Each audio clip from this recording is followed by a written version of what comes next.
राधे कृष्णा। जय बोलो राधा रानी की जय। जय बोलो श्री कृष्ण कन्हैया लाल की जय। जय बोलो वृंदावन धाम की जय। जय बोलो यमुना मैया की जय। जय बोलो गोवर्धन गिरिराज की जय। जय बोलो आज की आनंद की जय। அழகான ஒரு நாள் இன்று விவாக பஞ்சமி. பகவான் ராமனுக்கும் சீதைக்கும் கல்யாணமான நாள். இதே நாளில் தான் பரதன் மாண்டவி, லக்ஷ்மணன் ஊர்மிளா, சத்ருக்னன் ஸ்ருதகீர்த்தி இவர்களுக்கும் கல்யாணம் நடந்தது. அப்படிப்பட்ட அழகான ஒரு நாள் இன்று. தாம்பத்தியம் சுகமான ஒன்று. அது அழகான முறையில் எடுத்து செல்ல வேண்டிய மிகப்பெரிய பொறுப்பு ஆண்களுக்குத்தான் அதிகம். நிஜமாவே தாம்பத்தியத்தினுடைய அடிநாதம் ஆண்களுடைய அக்கறை, கவனம், ஸ்ரத்தை, காதல், அர்ப்பணிப்பு, இதெல்லாம் தான் அடங்கியிருக்கு. இது சாதாரண எல்லாரும் பெண்கள் நினச்சிட்டு இருக்கா. பெண்கள் தர்மபடி, அவ்வளோதான்னா அவளுக்கு தர்மம் பிராதானியம். பெண்கள் தங்கள் தர்மத்தில் இருப்பதற்கு ஆண்கள் தான் மிகப்பெரிய பலமாக இருக்கணும். ஒரு ஆண் உடலாலும் உள்ளத்தாலும் உணர்ச்சிகளாலும் வார்த்தைகளாலும் செயல்களாலும்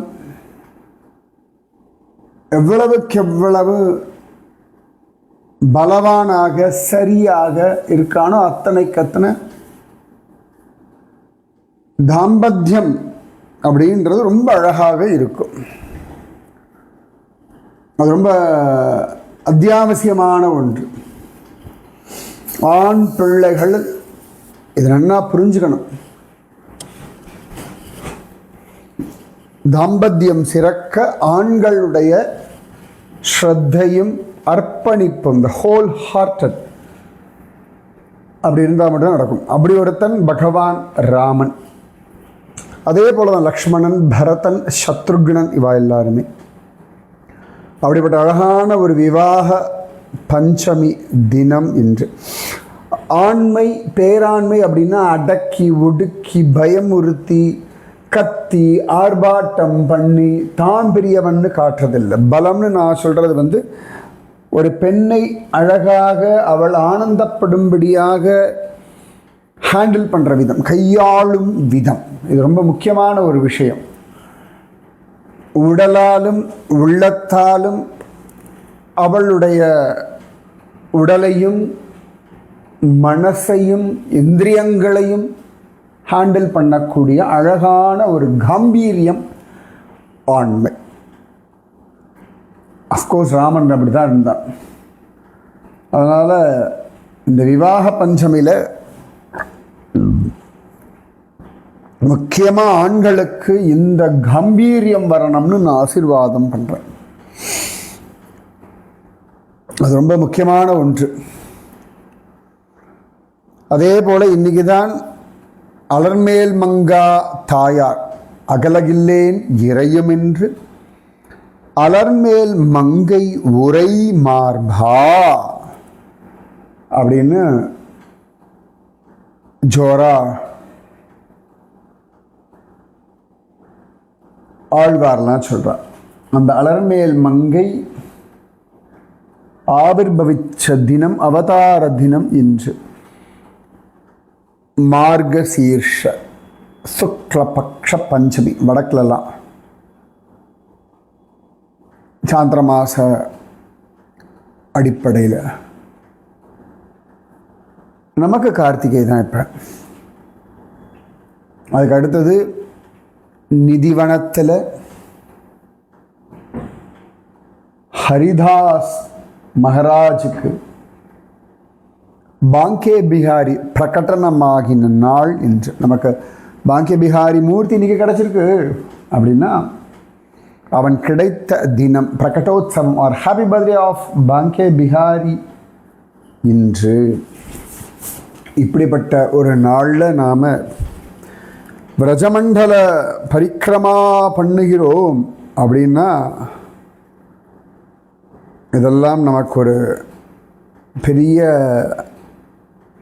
பாக்கியம், நிஜமாவே பெரிய பாக்கியம்.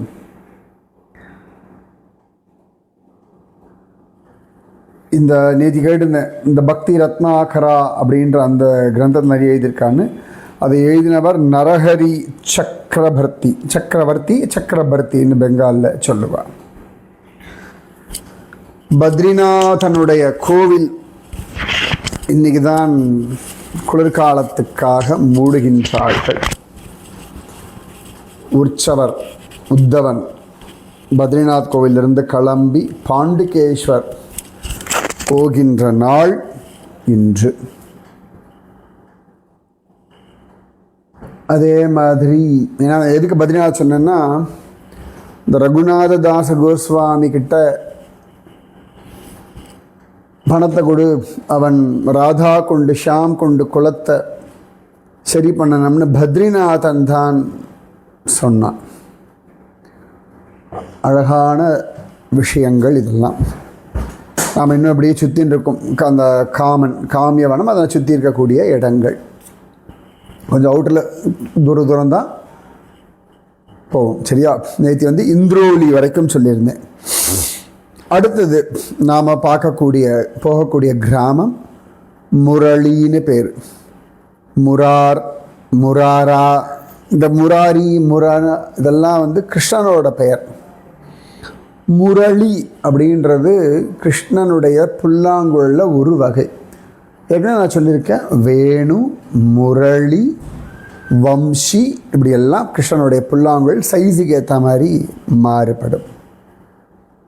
இந்த இடத்துல என்ன விசேஷம் அப்படின்னா, கண்ணன் ரொம்ப அழகாக வேணுகானம் பண்ணுவான். கண்ணன் வேணுகானம் பண்ணுறதை கேட்கணுமோ? அப்படி இருக்கும். கேட்டால் குஷியாயிடுவா எல்லாரும். மாடுகளுக்கு ஒரு குஷி, கோபிகைகளுக்கு ஒரு குஷி, கோப குழந்தை கிருஷ்ணாவோட ஃப்ரெண்ட்ஸுக்கு ஒரு குஷி. அவெல்லாம் ஆடுறாளாம், ஆடி பாடி ஆனந்தத்தை அழைக்கிறாள். ஸோ கோப குழந்தைகளுடைய சந்தோஷத்தை பார்த்து கிருஷ்ணனுக்கு ஒரே குஷியா. கண்ணனுக்கே சந்தோஷம் வந்து கொடுத்தான். இவாளுடைய ஆட்டம் பாட்டம் கொண்டாட்டம், இவன் வேணுகானம் பண்ணுறதை கேட்டு அவள் ரசிக்கிறாள் இல்லையா? அந்த ரசனை அவ்வளோ நல்லா இருக்கு. ஆஹா, என்னுடைய ஃப்ரெண்ட்ஸுக்கு நான் அவ்வளோ சந்தோஷம் கொடுக்குறேன், கிருஷ்ணனுக்கே குஷியாக எடுத்தான். அதனால் இந்த ஊருக்கு பேரே முரளி அப்படின்ற ஜோரில் முரளி அப்படின்னு ஒரு பெயர். சில இடங்களில் முரளி அப்படின்ற பெயர் கிருஷ்ணனுக்கும் உண்டு, புல்லாங்குழல் வாசிப்பவன் அர்த்தம் அப்படின்னு சொல்கிறா.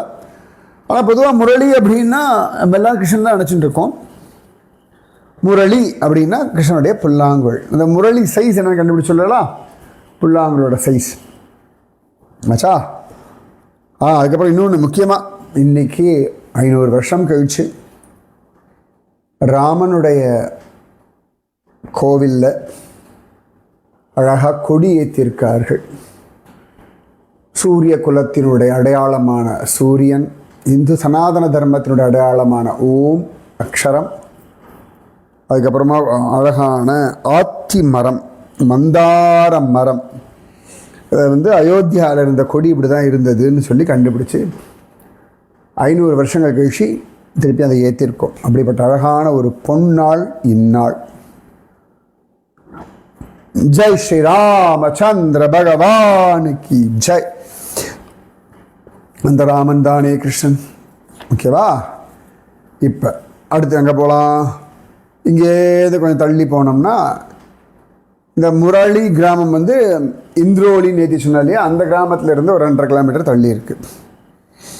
அடுத்து நம்ம போகிறது கதம்ப காண்டி அப்படின்னு அந்த இடத்துக்கு பெயர். சரியா? கதம்ப காண்டி.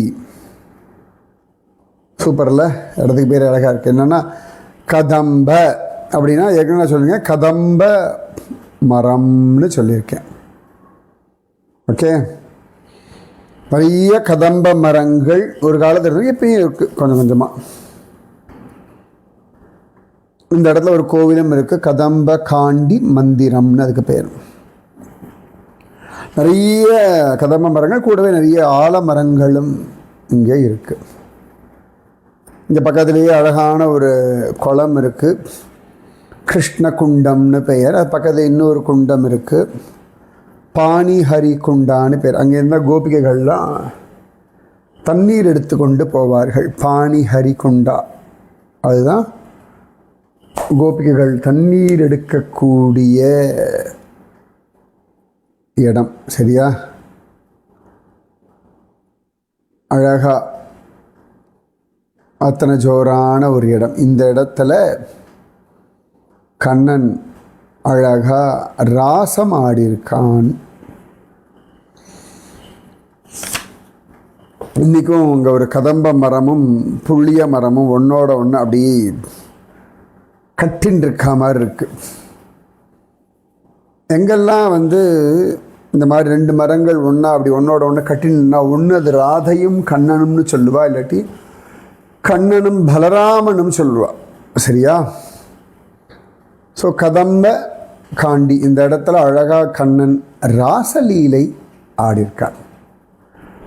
ராதாராணியோட தன்னை மறந்து ஜோரா ராசலீலை ஆடியிருக்கிற இடம் இது. இன்றைக்கும் இந்த ஆகஸ்ட் செப்டம்பர் அந்த பாத்ரபத மாதத்தில் கிருஷ்ணன் லீலா நாடகம் மாதிரி, நாட்டிய நாடகம் மாதிரி போடுவார். எல்லாரும் பிரஜவாசிகள்லாம் வந்து ஆடி பாடி கிருஷ்ணலீலாவை ஸ்மரணம் பண்ணுவார்கள். சரியா? நாராயண பட்ட அவர் தான் வந்து இந்த விஷயங்கள் எல்லாம் ஏற்படுத்தி வச்சார். ஆனால் ஜனங்களுக்கு அந்த கிருஷ்ண ஸ்மரணம் இருக்கணும் இல்லையா? அதாவது நம்மளுடைய அந்த இயல், இசை, நாடகம் இதெல்லாமே பகவத் அனுபவத்திற்காக உபயோகப்படுத்தினார்கள். சரியா? அழகான கதம்ப காண்டி இந்த இடம். இந்த இடத்துல ஏற்கனவே ஒரு தியாகி பாபா இருந்திருக்கார், நாகாஜி மகாராஜான்னு. அவள் வந்து வஸ்திரம் கட்டிக்க மாட்டாள். அவள் இடுப்பில் என்ன பண்ணியிருப்பா, ஒரு மரத்தினால் ஆன ஒரு பெல்ட் மாதிரி கட்டின்னு இருப்பாள். அது பர்மனெண்ட்டாக இருக்கும் அவள் இடுப்பில். நம்ம அரணா கயிறு மாதிரி அவள் கட்டியிருப்பாள். நான் ஒரு சாதுகிட்ட பார்த்துருக்கேன். எங்கே தெரியுமா? இந்த கோபிகைகள் காத்தியாயினி விரதம் இருந்த இடத்துல இருக்கக்கூடிய ஒரு சாது பாபா. அப்படியே ஒரு கட்டை எடுத்து அப்படியே இடுப்பில் கட்டி வச்சுருப்பா. அதை வச்சுட்டே தான் படுத்துப்பா, அதோடு தான் இருப்பா. நல்லா திக்காக இருக்கும். அரணா கயிறு மெல்லிஸாக இருக்கும், சின்னதாக இருக்கும் இல்லையா? இது நல்லா இடுப்பை சுற்றி ஒரு பெரிய தாம்பு கயிறு கட்டின சைஸ் மாதிரி இருக்கும், மரத்தினால இருக்கும். அதை கட்டியே வச்சுருப்பாவா. அது வந்து அவள் ஒரு தர்மம், அவள் பிரம்மச்சாரிகளாக இருக்கிறதுனால அந்த ஒரு பிரம்மச்சரிய தர்மத்துக்காக இப்படி வச்சுட்டுருக்கான்னு இருக்கு. அவருடைய ஒரு சமாதி அங்கே இருக்கு. அவ்வளவு சிரேஷ்டம்.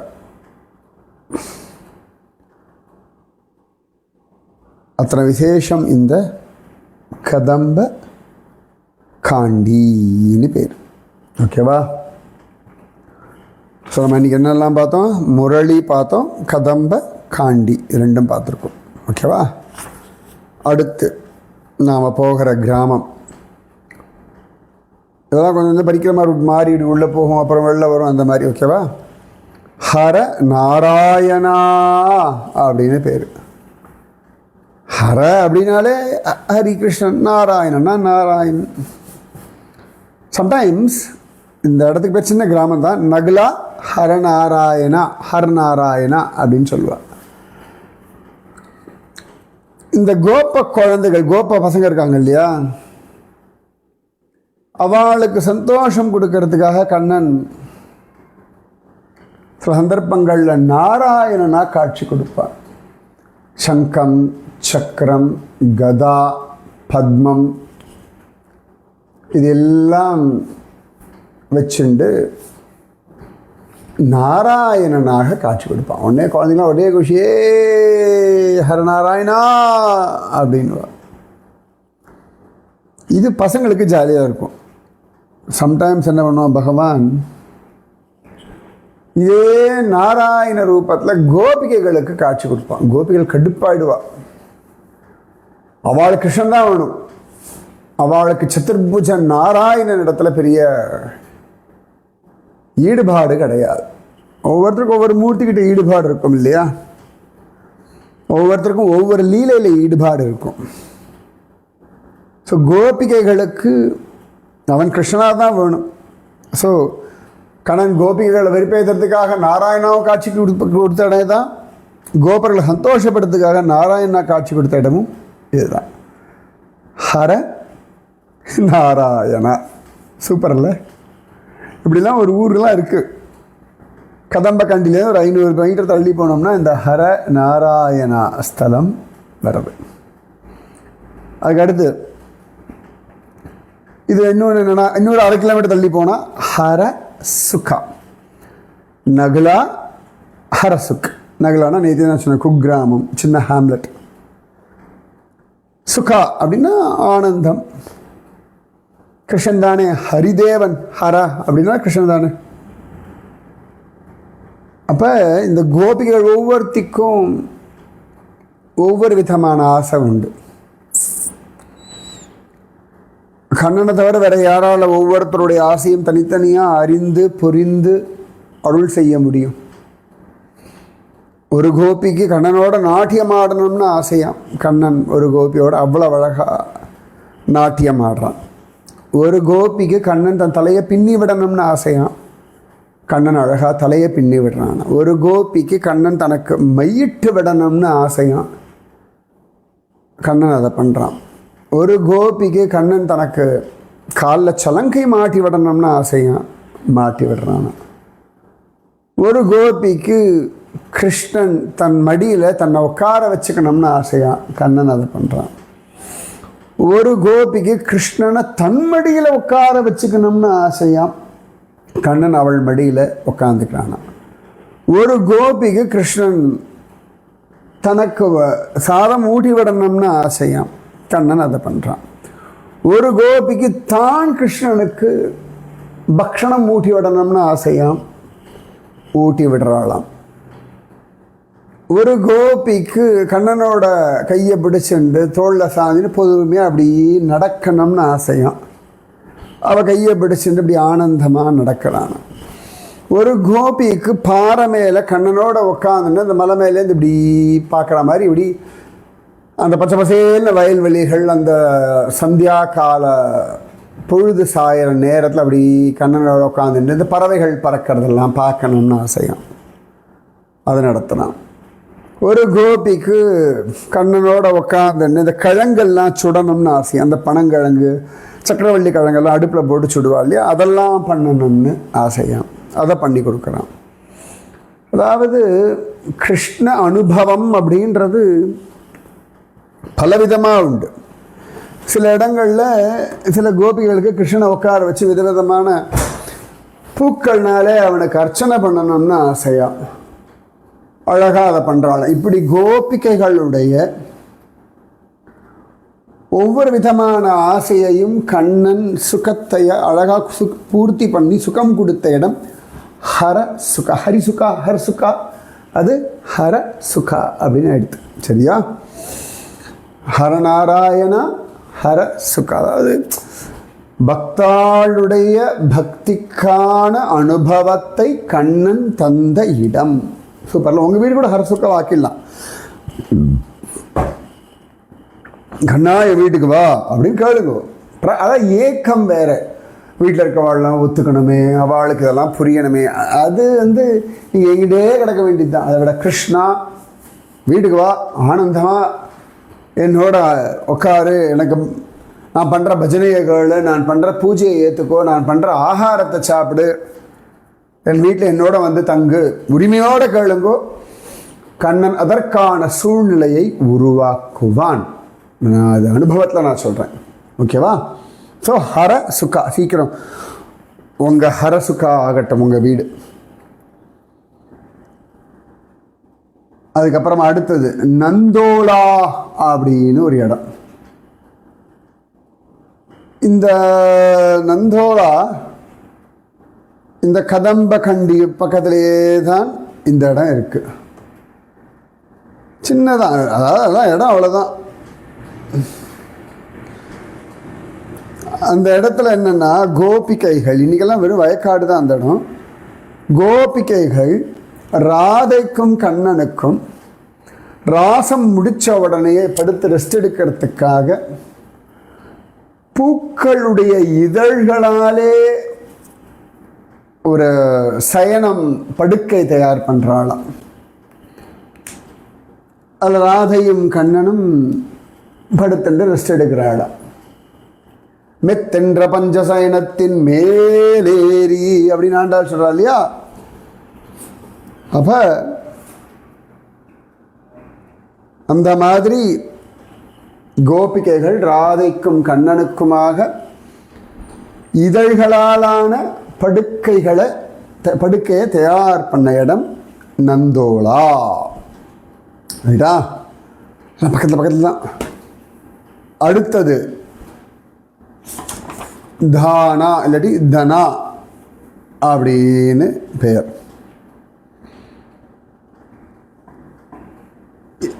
இல்லை கொஞ்சம் தள்ளி இருக்கும், பக்கத்தில் இல்லைன்னா கூட.